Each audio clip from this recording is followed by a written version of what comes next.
Welcome to another episode of Everytown. Thank you so much for tuning in. If you guys would like to listen to this as a podcast, remember that you can do that wherever you get your podcast from. So we're always available however you want to consume the content. Hope you enjoy this one.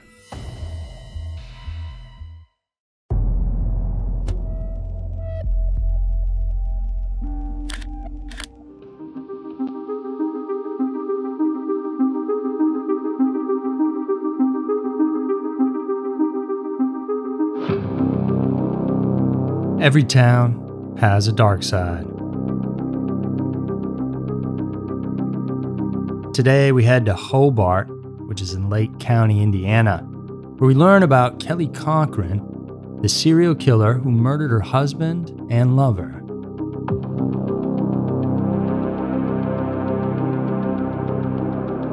It's certainly flattering for Indiana native Kelly Cochran to be deemed a certified man magnet. After all, she could snag the man she fancied at her whim, even when she was already Mrs. Jason Cochran. Kelly found a lover in her co-worker, Christopher Regan, but three's a crowd, and things soon became complicated, turning Kelly into a serial killer. She said, "I've had 2 men die in my arms in 2 years. Together with Jason in 2014, she killed her lover Chris, and in 2016, Kelly then killed her husband for revenge. In the end, it looks like she's left alone and will rot in jail for life."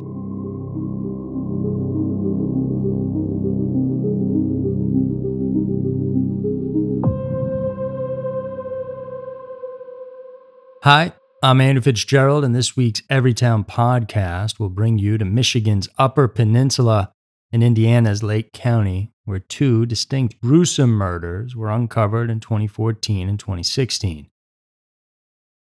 And the common denominator in both is a woman named Kelly Cochran, who is poised to become one of America's most notorious female serial killers for killing not only her husband and lover, but allegedly 9 other individuals as well. Let's now get to know this diabolical woman.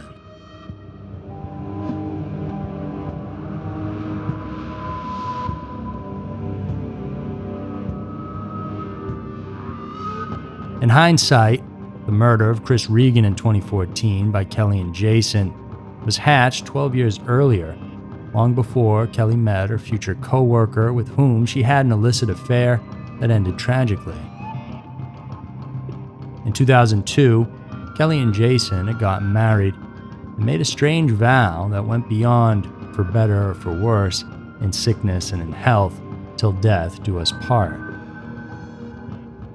On their wedding night, the two created a pact made in blood to kill off anyone involved in their extramarital affairs. As demented as it may have sounded, the pact undoubtedly was something only 2 individuals with a profound bond could enter into. And yes, Kelly and Jason indeed go back a long way together.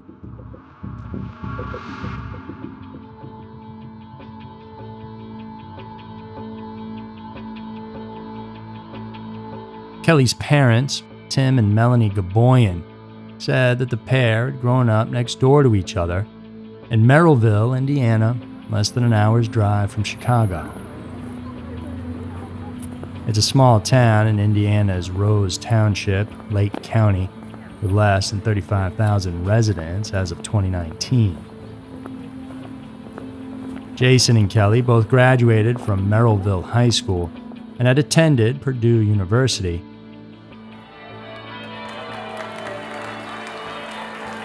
After they got married in 2002, the couple then started their own business that provided swimming pool installations, repairs, and cleaning services. They were an odd couple, but they seemed to genuinely love one another.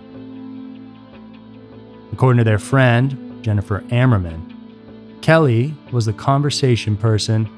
Jason didn't really say much unless we got him talking about something. It was Kelly's younger brother, Colton, who openly opposed Kelly and Jason's relationship. He said, "I actually said before they got married, but after they got engaged that they shouldn't get married. It just didn't fit." He was a laid-back guy. She was more of a go-getter. Tom Caboyan affirmed that his daughter Kelly was always a take-charge person who ran the household. He and his wife Melanie noted the marital problems and verbal arguments between Kelly and Jason, but never knew of any physical fights.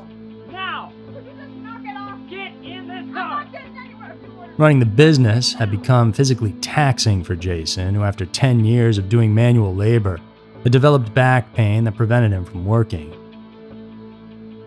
Tim, however, wasn't convinced the pain was debilitating, as he claimed to have seen Jason lift heavy objects.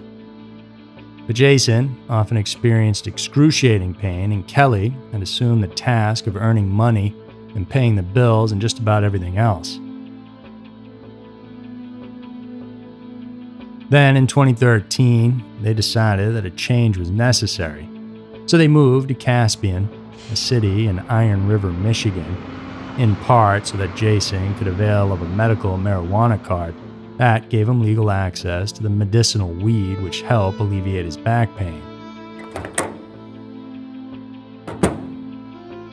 After settling down in the picturesque countryside of Michigan's Upper Peninsula, Kelly then landed a job at a factory that manufactured parts for naval ships and mining equipment. Luck opened the door for the 34-year-old married woman to earn a living for herself and her husband, and fate paved the way for Kelly to meet 53-year-old Chris Regan. So that was quite a coup.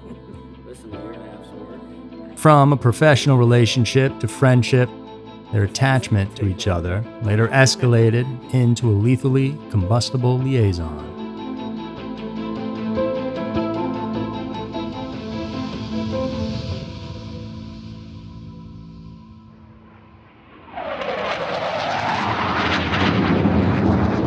Chris Regan was an Air Force veteran who grew up in Detroit, Michigan.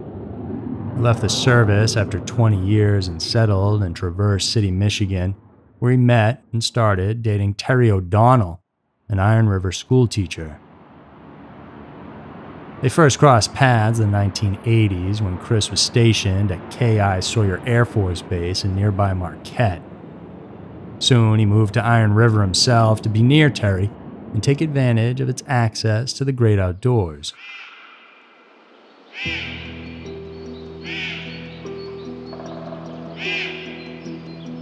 According to Terry, she and Chris started dating exclusively and said, "We had planned a future together. We were planning on living together and moving into another area."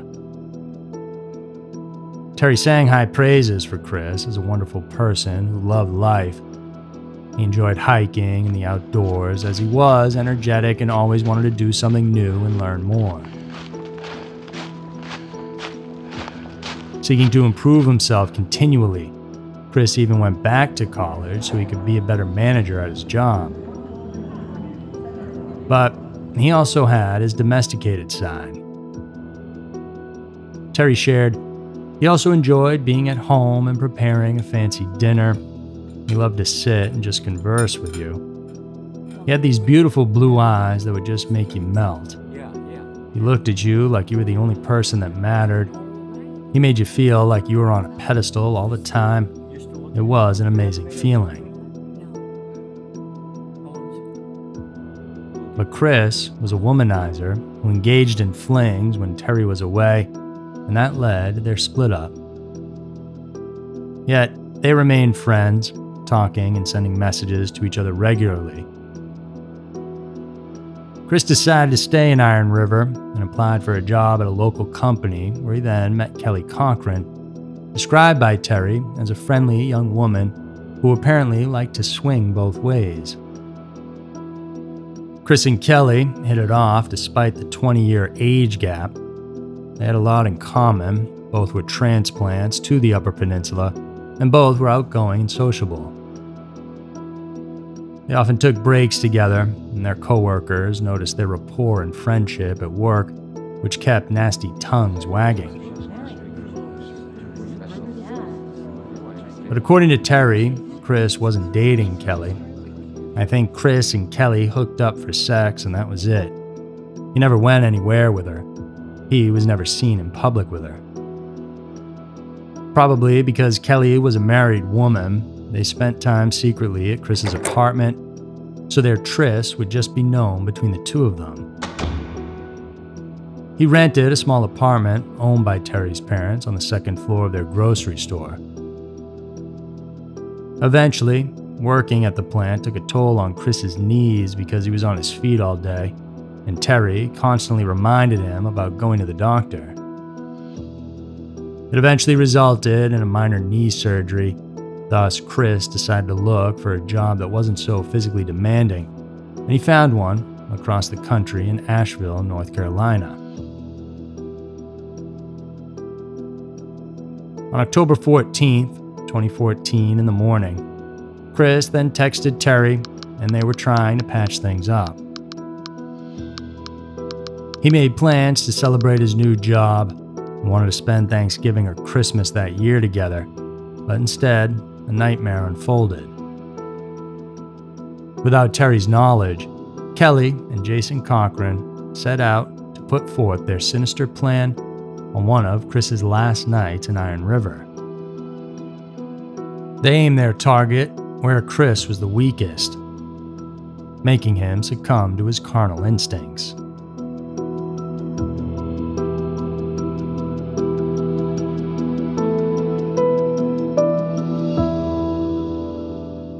A first happened on that fateful night of October 14, 2014. Instead of Kelly coming over to Chris's apartment for their rendezvous, she instead invited him to her house in Caspian. Kelly called up Chris and told him to come over. Chris had stopped at a gas station to fill his tank on the way to his married lover's house, and that surveillance video footage that was captured became the last known image of Chris alive.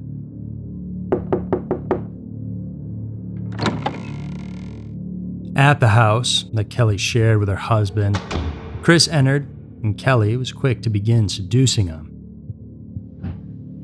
At the top of the staircase, on the way to the bedroom, while still embracing one another, Jason then stepped out of the shadows, aimed his .22 caliber rifle at Chris's head and squeezed the trigger.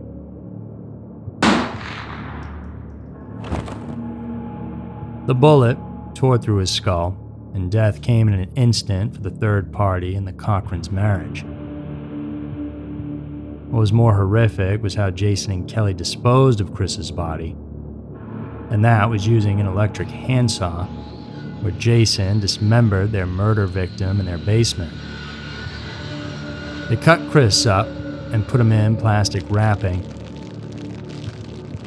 Then they burned the plastic and the saw blade in a burn barrel and dumped that barrel into a mine pit.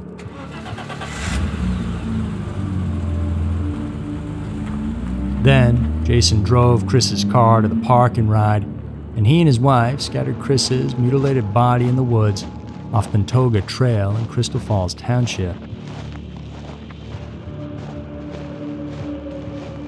The gruesome death of Chris Regan was the fulfillment of Jason and Kelly's devilish honeymoon pact. Anyone involved in their extramarital affairs would die by their hands.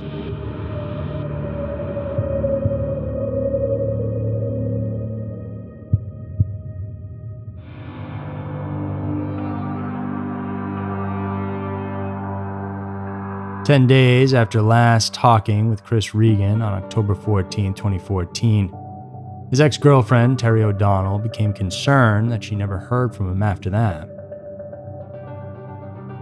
Terry disclosed, "I got really concerned and started asking people if they had seen him around, and one of the guys that he works with just assumed that he had left. He just didn't come back to work." Frantic now, and in a panic mode, she searched Chris's apartment, which he rented from her parents. It was in complete disarray, which Terry said was uncharacteristic of him. But how and where did Chris vanish to? He had just had a knee surgery, and he couldn't have wandered into the wilderness in his physical condition. Terry was able to locate Chris's car at the park and ride 4 miles east of town. Inside the car were his knee brace and water bottle.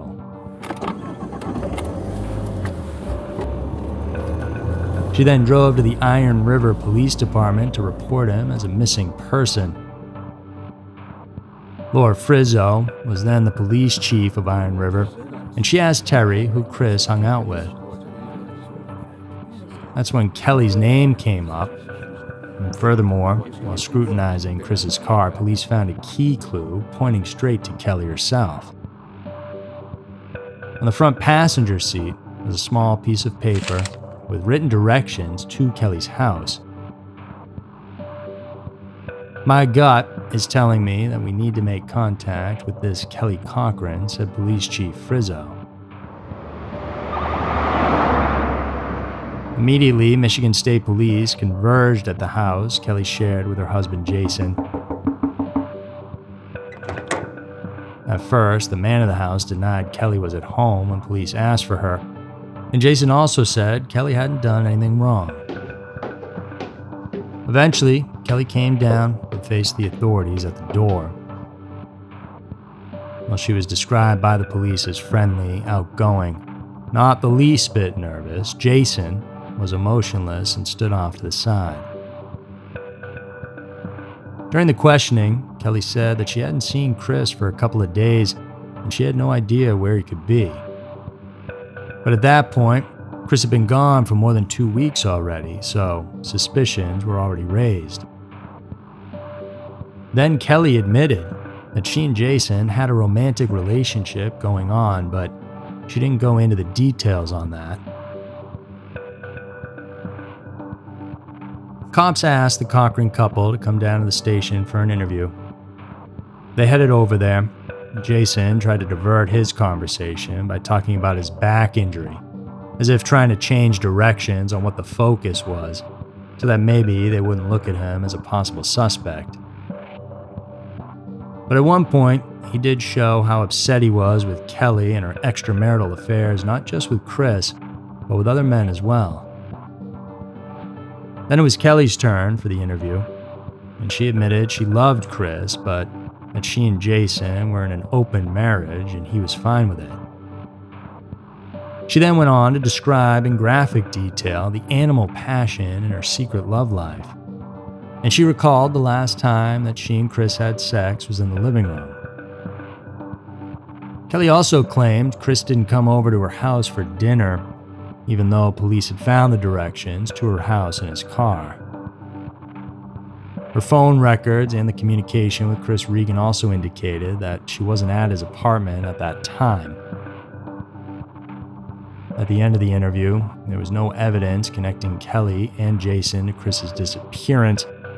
However, Chief Frizzo thought the Cochrans killed Chris and wondered, could there be hidden clues still lurking in the Caspian house where they had once lived? In March of 2015, police searched the Cochrans' home but didn't find a body nor any evidence. What they did find was a rough draft of a book written by Jason, in which he talked about going on killing sprees and seeking revenge against someone, a person who was very similar to Chris Regan.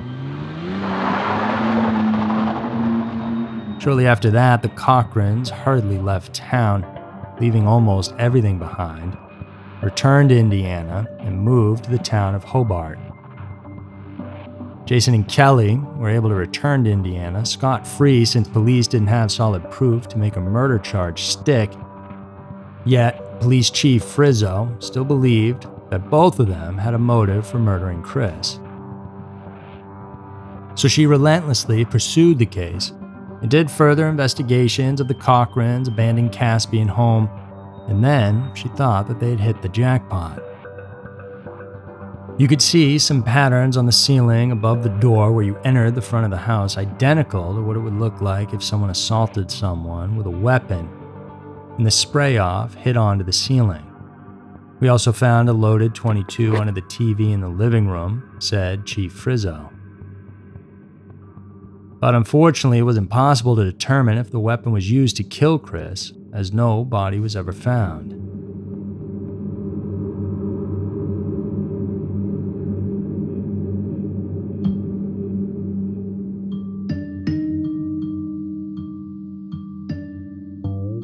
When Chief Frizzo was stretched to her limit, retired Michigan State Police Sergeant Michael Niger volunteered his help, and what he found would shift the investigation from a missing person into a murder case. He did a fresh investigation of Chris Regan's car and found a lot of fibers, a lot of hair, a stocking cap, and some leaves being seen trapped in the trunk lid, which could potentially lead them to where Chris's body was disposed of. Moreover, Sergeant Niger and Chief Frizzo found that the GPS device in Chris's car proved he was at Kelly Cochran's house the day that he went missing. And they found something even more incriminating in Kelly's digital footprint. Sergeant Niger said sometimes people, when they are going to commit a crime, they will go and search stuff on Google, like how to dispose of a body. The evidence I found on Kelly's computer were Google images, satellite imagery of the Caspian Pit. The Caspian Pit is an abandoned mine pit outside of town filled with deep and murky waters. Divers didn't find Chris there, but they did find a burn barrel. The Cochrans had a burn pit in their backyard, and that burn barrel was missing. But absence of DNA on the found barrel couldn't prove it was owned by the Cochran couple. And so, the case grew cold. Now with Kelly and Jason in Indiana, would authorities ever find the answer to Chris's murder case in Michigan?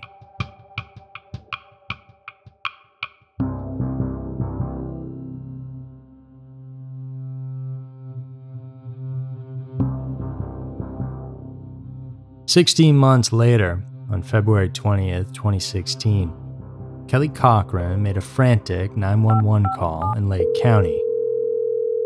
911, what is your emergency? He's breathing barely. I don't know what's wrong. He's throwing up. He's sweating. He, of course, referred to her husband, Jason. When paramedics arrived, Jason was dead, and his cheating widow was getting in their way, acting distraught and getting hysterical. Kelly claimed Jason overdosed on heroin due to his deep depression, and toxicology results later confirmed he was given 3 times the lethal dose. Jason had reportedly began using heroin to battle his chronic back pain. The findings of the Hobart medical examiner confirmed that Jason had been taking copious amounts of heroin, but it also showed that he had died from asphyxiation from strangulation. His manner of death was homicide, Lake County prosecutor Nadia Wardip confirmed. Iron River Police Chief Frizzo believed Kelly killed Jason because he was probably a liability for her at that point.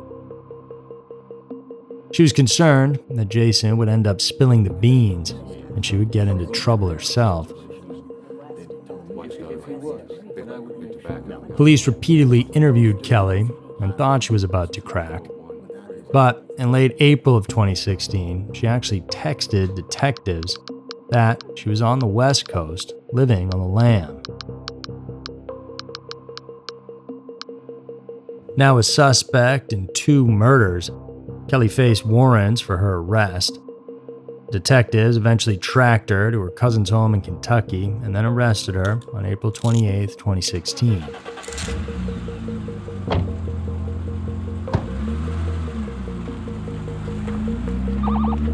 In the interrogation room, she said that she'd make a deal to talk in exchange for immunity from prosecution, but no way would cops ever cut a deal like that, so Kelly shut her mouth.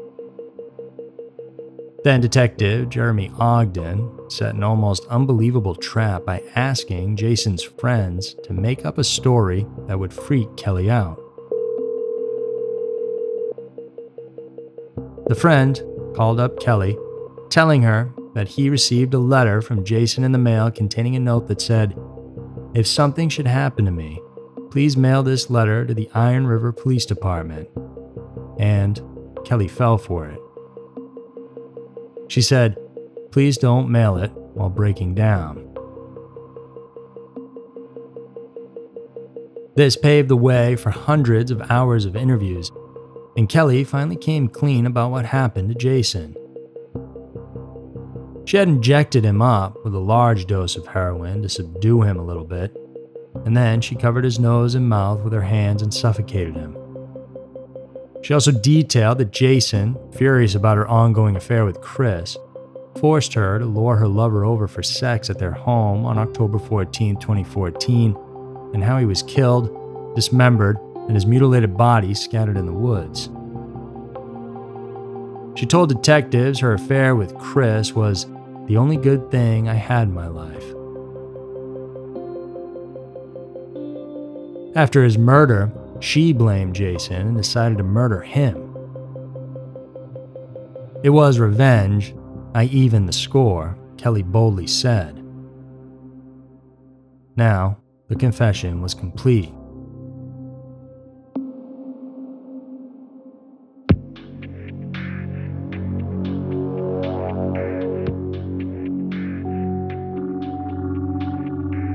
While detained behind bars, Kelly told police she wanted to give Chris a proper burial, so she took them on a wild field trip back at the spot in the woods where Kelly remembered Chris's remains were dumped. In the field, police found Chris's glasses, and out in the open was Chris's skull with a big bullet hole in it. Forensic odontologist John Filippi compared the skull, which was missing the lower jaw, with Chris's 2011 dental x-rays and found the tooth fillings that matched. The skull had a ballistics wound on the back left side with fractures leading to a missing left cheekbone. In early 2017, Kelly Cochran then went on trial for being an accomplice in the killing of Chris Regan. She was found guilty on 5 counts, including first-degree murder, and was sentenced to life in prison. Rather than go through a second trial for the murder of her husband, she just pleaded guilty in April of 2018 and was sentenced to an additional 65 years in jail. If you think this is the end of Kelly Cochran, well, think again. While incarcerated, she began making claims that she and her late husband may have had committed 9 other murders. In court filings, Iron County prosecuting attorney Melissa Powell said Kelly claimed responsibility for the deaths of other individuals, which, if true, makes her a serial killer. So far, though, no charges have been filed against Kelly for these alleged murders. However, if found guilty, justice will continue to haunt her in her next lifetime.